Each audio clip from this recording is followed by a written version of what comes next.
component that most people really need to dive into. So we're going to talk a little bit about how to make a contagious marketing plan for your business and for yourself. And because Vinney, you're an investor, you have a really good strategy for bringing in and attracting investors. Welcome back, Alchemist. This is Abundance Thursdays with myself, Gualter Amarelo, and the great Vinney. Smile, Chopra. Vinney, I know it's raining outside. You've got good lighting today. Where are you at? I bought, actually, to be truthful, I've had these LED lights for 6 years. When he buys things and then they kind of collect dust like some of us, right? But I've taken 2024 in a new stance to clean up my office completely and use the things that I have bought. And I'm buying even more. You will see some really great things in my studio, some lights and some beautiful, colorful lights and all. But these are LED lights that I brought into the yoga room. So it looks a little bit more brighter in my face. It does look fantastic. So I love that you're using the yoga room. We are officially month one is complete to the year of yoga. So yoga every day. It's been fantastic. Stretching, getting my mind right. And I owe that to you and Doreen and Vinny for getting me focused on it. So this wealth principle 13, is to focus on building a contagious culture and in your business and in your marketing. Now, most people right now, I think, are struggling a little bit with their marketing. They're struggling, and I know really successful people are struggling with their culture. They're struggling with, and for somebody who's listening, if you're not sure if you're struggling with culture, do you have a hard time hiring people, right? If your people get Yeah. hired and then they leave, it could be a retention issue. That's usually a culture issue. So we're going to talk a little bit about that today. We're going to talk a lot of bit about drawing in investors into your business because creating that person who was so happy with it, they go and grab somebody else. I think is really important. So, Vinny, you've been in business for now decades. It's been a little while, right? You're In nearly real estate, 72 over years 40 young, years. but In but it's real been estate, over 40 years, brother, and married happily 44 years this year. 44 years. So that's my success. And two successful children, Neil and Monica. I just am reading that book again, Die with Zero. And I would love to share that with our audiences. Please pick up that book. We don't get paid, Walter and I, but that has changed my perspective of life because it gives you purpose then, even bigger purpose to make more money, grow your businesses, grow your clientele so that you can make memories and be philanthropic, give money to the people who need and get into some bigger causes that our God has brought us here on this stage of life. so Vinny, you just said die with zero and then make more money. So that kind of seems like counterintuitive, right? Like here, how do you die with zero and make more money, right? Like what? No, How wait does a that minute, work? wait a minute. What it means is, Collins has written in that book that, what, don't spend all your life working, working, working, working, working, 2 jobs, 3 jobs, 4 jobs. But what you have so far, be contented and happy, but grow every day and make more money for the company, for employees. We're going to talk about culture because our team members' livelihoods depends on us, their kids' education, their making bonuses and more earnings. So we have a responsibility. That's what we're going to talk about today. And the culture, the vision, the clarity that the CEO has, if we could transfer that into our team members. I never say employees. Why? And our investors, our partners, our people, it's a win-win-win situation. I say that 4 wins. Our investors, in my case, syndication world, raising money and all legally and all. Then our, the residents who live in our communities, could be commercial, could be apartments, could be hotels, all like that. The other third one is, right, our team members who are our face of Monil and your company. So their life, their families, their whole thing is dependent. They have to win also. Then comes after that our vendors and our partners. So our team member are third in the line. And then we have fourth, our vendors, our partners, and then we and myself and my family, our general partnership is at the bottom. So that is a mindset almost. That's a structure you've created. But how did you come to that structure? That wasn't just something you read a book and you realized that was the right way to go. Like there's some process you went through that brought you to that structure. The biggest thing is, Walter, that we need to be really purposeful in what the product is, what the gizmo, what's the service, and who are we, serving. What's the avatar? We talk about avatar all the time, But the thing is, if we don't clarify in our mind who are the entrepreneurs in my case, they are millions of dollars, they are making great money, and they could be in financial field or medical field or IT field, and all those different, right, and retired people who have made millions. They would love to invest to make passive incomes. So that's my avatar, right? Engineers, lots of engineers, lots of different things. But the key thing is that they are at the top. If I don't serve them, everybody down the pike will have no job.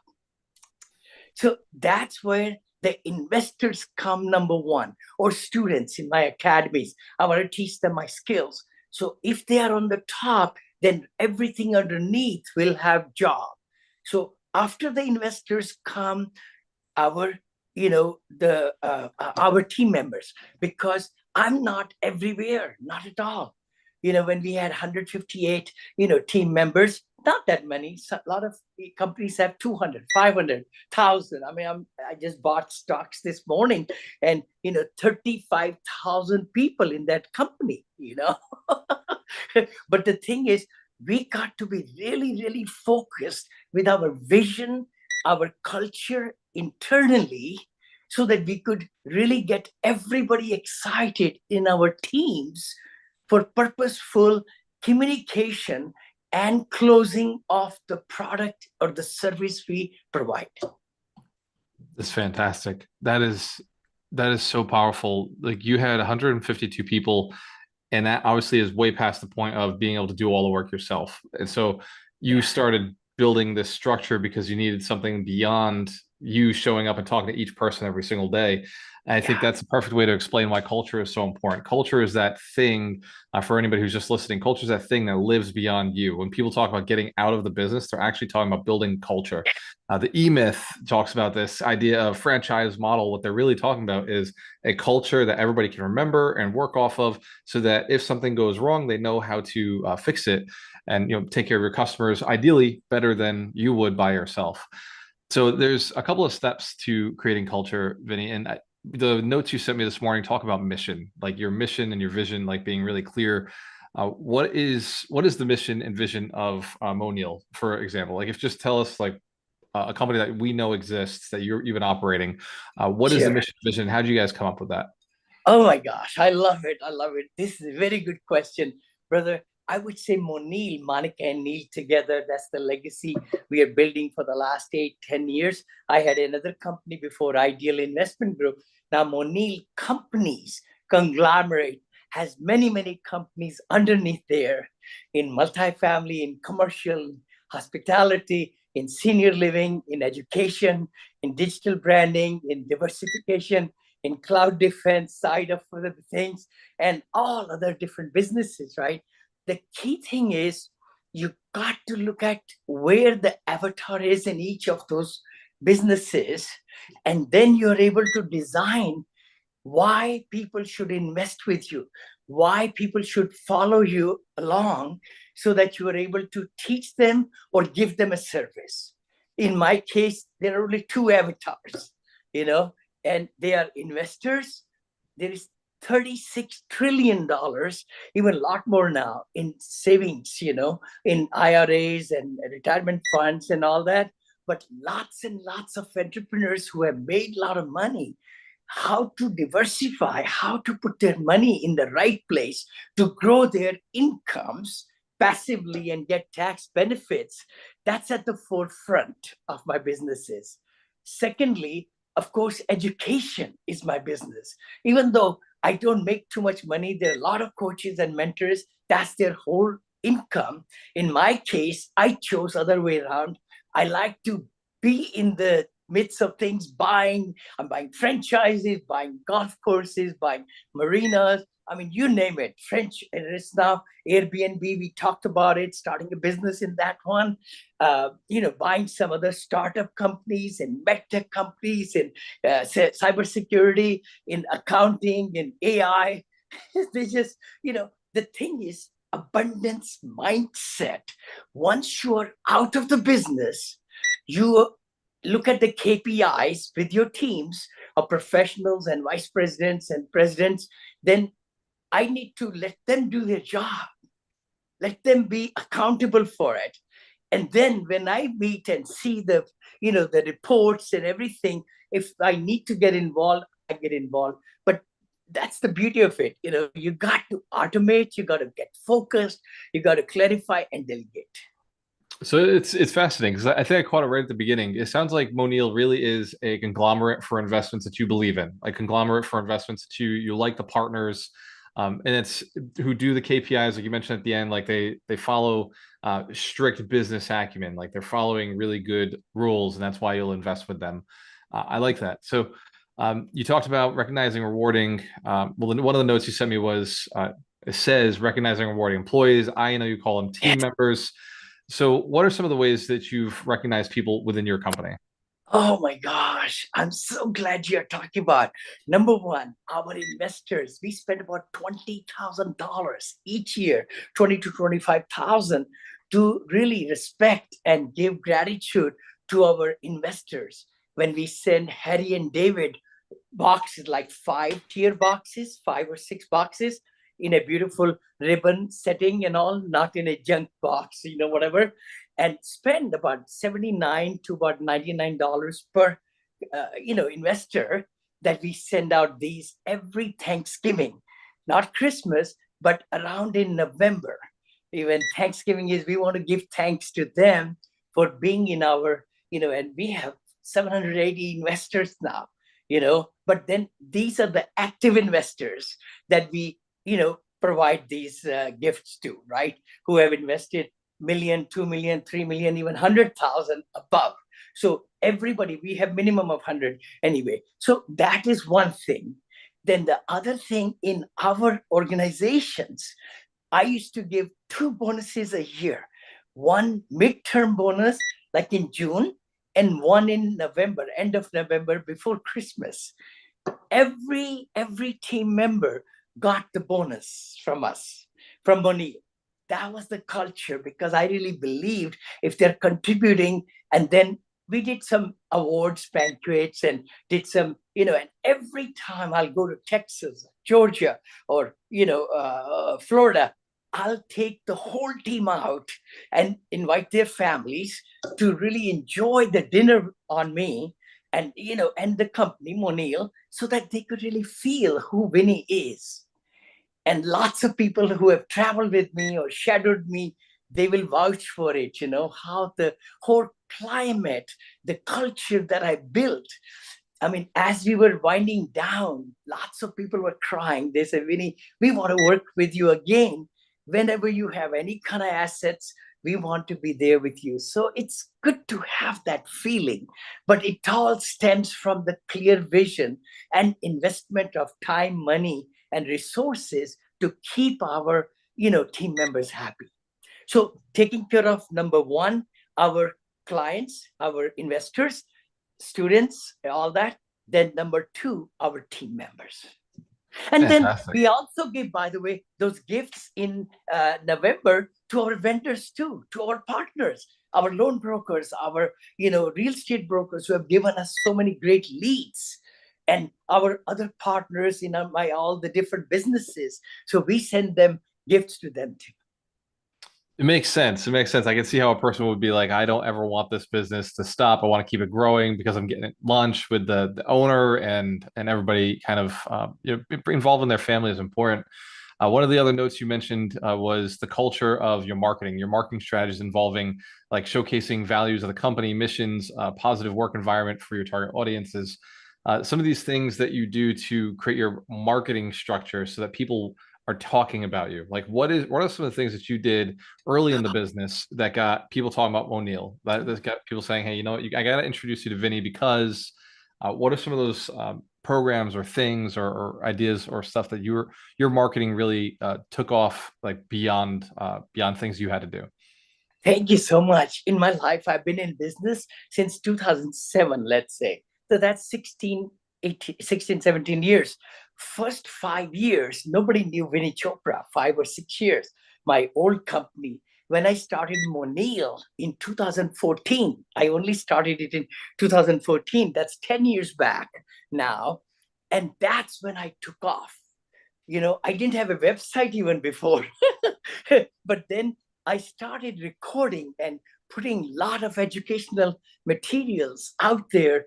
And I'll be kind of teaching my investors, why they should never ask for money a dime, but just educated them, how the syndication works, how the cash cap rates and cash on cash and value add through pictures and PowerPoint presentations I shared, and did lots of presentations live in front of, groups in restaurants and hotels all over, right? Vinny has done all gamut of things. But then it started growing. People who were happy, they were telling their relatives, their brothers, their sisters, their uncles, their aunts. And people will just call me and say, Vinny, I've got $500,000 check ready for you. I said, hold on. We need to know first each other. You cannot just give me money like that. They said, no, you are so authentic. You're so, reachable, and, you're so honest. I mean, I don't know how people feel that. But the thing is, that's what got it going. And now we have raised like over 221 million. And we are raising now 75 million in a 506C fund, strategic income fund that we have talked about. And I can talk about it because I teach also. It's a accredited investors fund only, and we can talk about it. So I was actually on the strategic fund call that you did a few weeks ago, and yes, it was really cool, like really valuable, really cool to see kind of like you gave a lot of secrets of what's happening in the market. So now it's like, okay, now I understand what's happening in the market. Now I understand why the strategic fund makes sense. I think you nailed it when you said you're putting out a lot of content that was shareable. You put out this content that was super valuable, was shareable. One of the things I've heard you talk about in the past, and you just kind of shared it with us, but I want to let everybody know, like Vinny will record his trainings in front of people live, but then he'll send yes. them out to his investors, so his investors can actually pass that along to other people. So as long as like in his trainings never start with here's my investment, here's why you should invest with me. It always No. starts with here's what's going on in the market, here's some of the stats, here's again like the fundamentals about the industry, and here's why we think this is the best investment, why I'm moving in this direction. So like regardless, sharing his videos are actually sharing information. So they like that creates this kind of contagious like hey pass this along mentality. So we're running out of time, but your business isn't a small business. Like this isn't like It's somebody a who, boutique. you know, It's a boutique. Yeah, yeah, it's not equity. boutique. Like they're not like making shirts or selling like customized cars. Like this is a big business. People give you checks a $500,000, $5 million. Like you've got $5 million investors, right? So Yes. what is it that you're doing now to stay contagious? Like with those higher level family offices and 5 million, $10 million investors, like what are you doing now to make sure that your business is still contagious? Like so that they're still saying, hey man, you got to know about this guy Vinny or Monil. Thank you so much, Gualter. I know, I've been on this journey with the family offices. I got disenchanted, to be truthful. I think few years back, I tried to approach and looked at their red tapes. I gave a lot of presentations, but I know you and I have been kind of talking how to go to the smaller family offices, and there are lots of them, 10 million, 15 million, up to 50 million, where they can invest with us and have less red tape. That's number one. Secondly, I find if people are able to really see the track record and feel and touch and see the philosophy of Monil and myself at the top, our daughter along with us and our other team members, the key thing will be that they can feel secure that we'll do everything in our power to protect their money. That's big thing. First, protection of money, tax benefits, and then, of course, when will they get the money back and what kind of returns they get. Those are the 3, 4 things every investor has on their mind. And that's the real key. Family offices is amazing because so much wealth will be changing hands, and lots of people who have made good amount of money, net worth of 10 million plus, they are counted as family offices. I just saw another report. Even if you have 3 million, 4 million, it's good to have a family office set up. And it's pretty cheap. It's not that hard to do it. The key thing is then diversification comes in. And that's what it's all about. So family office then can invest in not just Vinney, Chopra or Gualter, they could invest in lots of different diversified assets to protect their money and grow their money. So there, you just nailed it. You're basically teaching family offices things about them that they don't even know. I think Doreena's been reaching out to some of our super high net worth individuals, 10 million, 20 million, and she's using this word family office with them. They're like, I don't even know what that is. So it's like you're actually now teaching and training and letting people know like how to structure a family office if their net worth is in that 3, 5, 10, 20, 30, 40 million mark. I think that is what's going to like separate you in the marketplace as you're going forward. And it's just, I'm glad to be a part of it. Me and Dorina are super excited to be having these conversations with some of our high net worth friends and, ourselves and building our own little family office. So it's really, really interesting what the future holds. I read an article recently. It's $71 trillion that's going to be inherited over the next 20 years. 71 trillion with a T. Trillion with a T. That's going from baby boomers to Gen X to millennials to Y, and that's 71 trillion that'll be moved. Most of it's going to the Gen X and the millennials. And you've been talking about this for a long time. You call it the silver tsunami. This is a 20-year phenomenon that's going to keep going until I think 2031.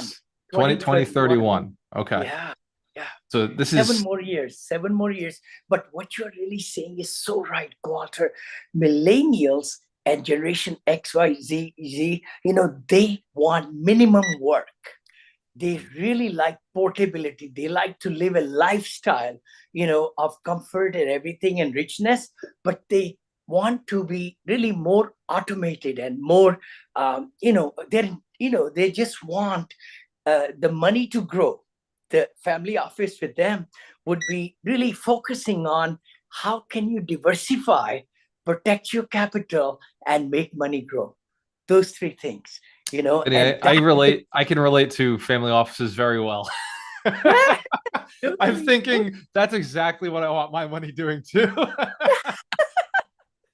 I want it diversified. I want it coming in, and I want it safe. I want money safe. I want money growing. What a cool call today. What piece of advice would you give to somebody right now who's in their business and maybe they're having some retention issues either with clients or with their employees? Of all the things that we talked about, what is the most important one that they get nailed down? The simplest step that they can start working on? I'm so glad you're saying that. One thing I've been really good CEO of lots of companies is I fire the poison.